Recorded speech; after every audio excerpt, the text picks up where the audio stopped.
wonders what he's done to deserve that. The goal has been coming. Just a question of whether Chelsea could find the right sort of touch in front of goal to reward their pressure. Well, they got a very calm finish here from Dan Petrescu past the goalkeeper, who's hardly warmed up for the test. It wasn't the best free kick in truth initially from Wise. Ferdinand got to it, but planted it straight at the feet of Petrescu, who had the presence of mind to plant it back into the Newcastle net.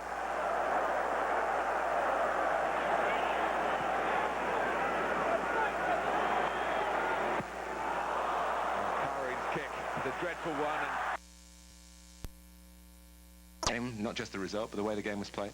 Well, I think so, yes. I think it's probably the best we've played this season. Certainly the first 45 minutes, you know, was some great play, and we created a lot of good chances, and may have come in more than the 1-0 up.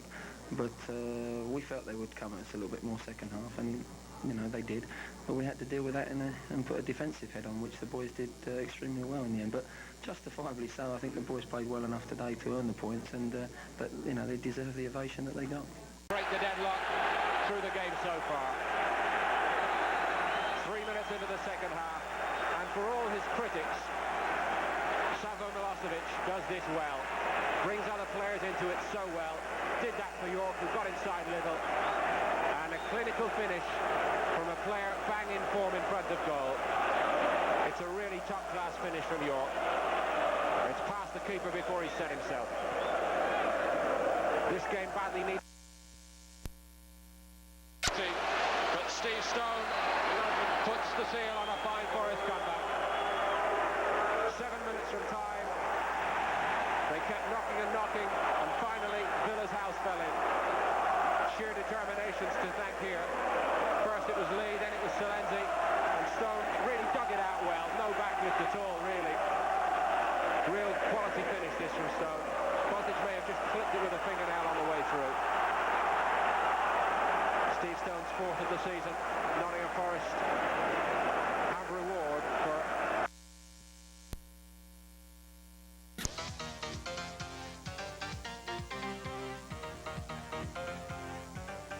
Sheffield Wednesday hasn't enjoyed success too often at Old Trafford down the years, and for much of the first half they were battling hard to stay level. So no surprise that United were ahead on 17 minutes. Eric Cantona rediscovering his scoring touch after exchanging passes with Andy Cole. This was his first goal from open play since his return to the team in October. United continued to dominate, but squandered chances to add to their lead. Cantona remained a threat, forcing this save from Kevin Pressman. Then it was Lee Sharp's turn to extend the goalkeeper, who was clearly on top of his game.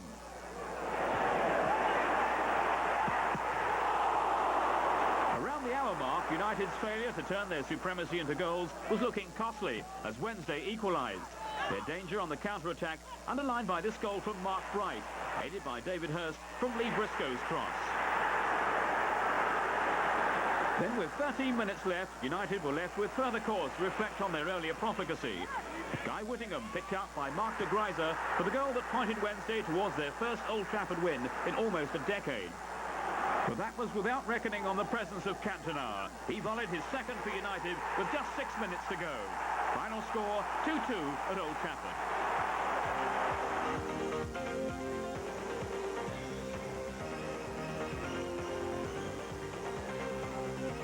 3 months ago, these two teams staged a 6-goal thriller at Highbury. But sadly, their second meeting of the season never looked likely to scale the same heights of Arsenal's 4-2 win on the first occasion. There weren't too many chances. This was one for Arsenal, John Hartson shooting over. The game's most dramatic moment occurred early in the second half, with the dismissal of Tony Adams. The Arsenal captain, who's also set to lead England against Portugal in midweek, was sent off for a professional foul. His second red card of the year, earned by his assault on Southampton striker Neil Shipley. Southampton, though, couldn't take advantage of Adams' departure, but nearly did right at the end. Shipley lifting a great shot over the bar from about the Tizier corner. No goals at the Dell.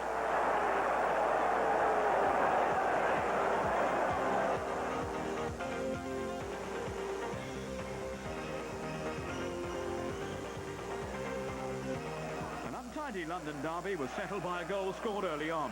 Just 3 minutes played when Tottenham's Teddy Sheringham stepped in for an opportunist strike after The Rangers goalkeeper Jürgen Sommer had blocked a shot from Ronnie Rosenthal. Instead of building on their advantage, though, Spurs allowed struggling Rangers to dominate large spells of the first half. But they raised the tempo again in the second, Rosenthal nearly doubling their lead, but his shot came back off the crossbar. 1-0 to Tottenham, through Sheringham's 14th goal of the season, but he's now likely to miss England's game because of injury.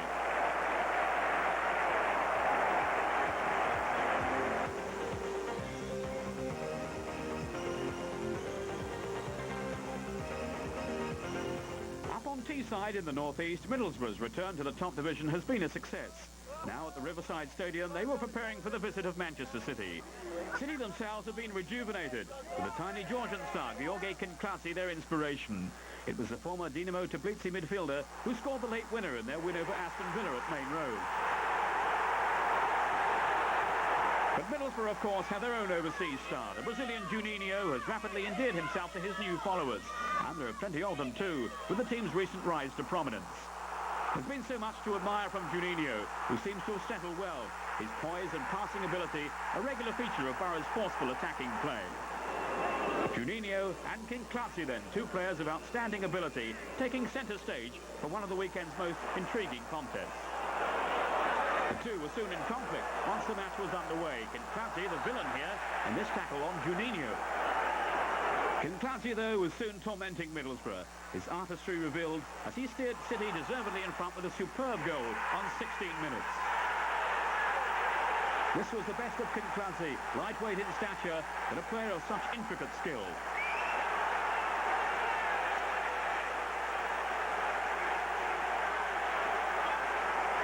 Juninho was anxious to shine too, as Borough strove to regain the initiative from a City side in buoyant mood after a 5-match unbeaten run. Borough were level soon after the hour mark. A fortunate equaliser, though. The deflection from a Steve Vickers cross fell kindly for Nick Barmby to score his 6th of the season. City's hopes of extending their recent run of success were shattered then, as they conceded 2 more in the space of a minute just after the break. First, a well-taken goal from teenager Phil Stamp. Then, just moments later, Juninho's pass gave Jan Fjortoft enough room to release Barmby for his 2nd of the game.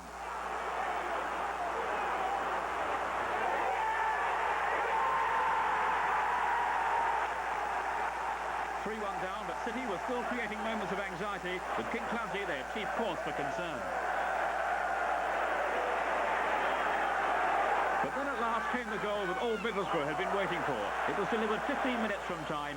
Juninho on the score sheet at last, for the first time since his arrival from South America. His adoring fans celebrated it in style.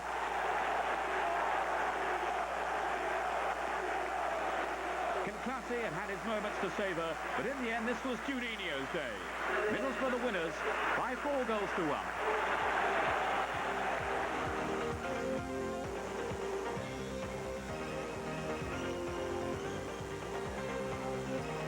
Tony Yeboah's goal-scoring exploits have dried up a little lately, but his afternoon at Wimbledon's ground earlier in the season was one to savour. A hat-trick in Leeds' 4-2 success, including that chart-topping goal. Reports of Wimbledon's demise, it seems, may be a little premature, as they followed their fighting 3-3 draw with Newcastle with another spirited display. They were ahead after only 4 minutes through Øyvind Leonardsen. Wimbledon was setting a first-ever win at Ellen Road, but Leeds constantly threatened. Thomas Brolin wasn't far away here from scoring his first for his new club.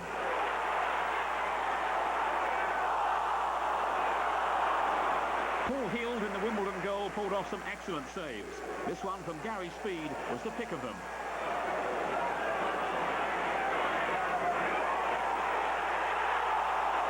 But if Leeds had been cursing Heald's dexterity earlier, they finally found a way past him just inside the last quarter of an hour.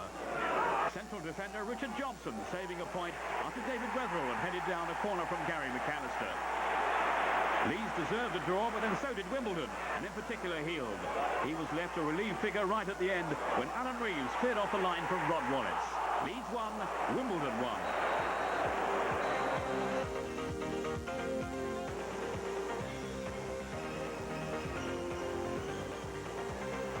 Bolton have won just 2 of their 16 league games since promotion, and are now looking to the arrival of Scott Sellers from Newcastle to enhance their prospects of survival. Robbie Fowler was their main tormentor the last time these two teams met. 4 goals in Liverpool's win at Anfield. He is, you know. Serbian import Sasa Krčić continually caught the eye, and his enterprise was so nearly rewarded. From a pass by Fabian de Freitas, his shot rebounded off a post with David James beaten. But then just after the hour, Krčić could only look on in horror as his mistake led to the game's most decisive moment.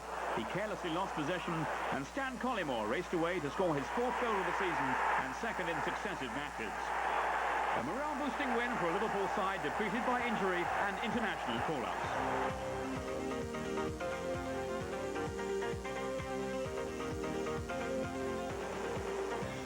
Back in September, Coventry had been on the wrong end of a 5-1 hiding by Rovers, and Ray Harford's team were hopeful of completing the double to record their first away win in the league. It was Coventry, though, who opened the scoring 5 minutes from half-time. Defender David Bust marking his return to the team with his first league goal of the season. Coventry were applying themselves better on a treacherous pitch, and they were 2 up with a goal from Dion Dublin. This is 4th in 2 games from the Kevin Richardson centre. 4 minutes later, it was 3-0. Richardson again playing his part. David Rennie this time with the finish. With Blackburn blundering around ineffectively, Coventry strode on in impressive fashion, and Peter Unlove provided the goal of the match 15 minutes from the end. Defenders appeared helpless to intervene as he claimed a fine individual effort. Then 2 minutes from time, Coventry completed their first league win for 3.5 months with a 5th goal. John Salako, the scorer, to leave Rovers in disarray with a points tally of just 2 away from home this season. But was Coventry's manager, Ron Atkinson, surprised by the victory? Surprised by the sort of magnitude of it. I'm surprised. When it got to 5-0, I thought if we defend like we normally do, we might just get a point out of this game. Full marks to the players, they stuck at it. Now, anybody that's seen us play a lot of games this season knows, and I've keep stressing it, that we're not a bad side.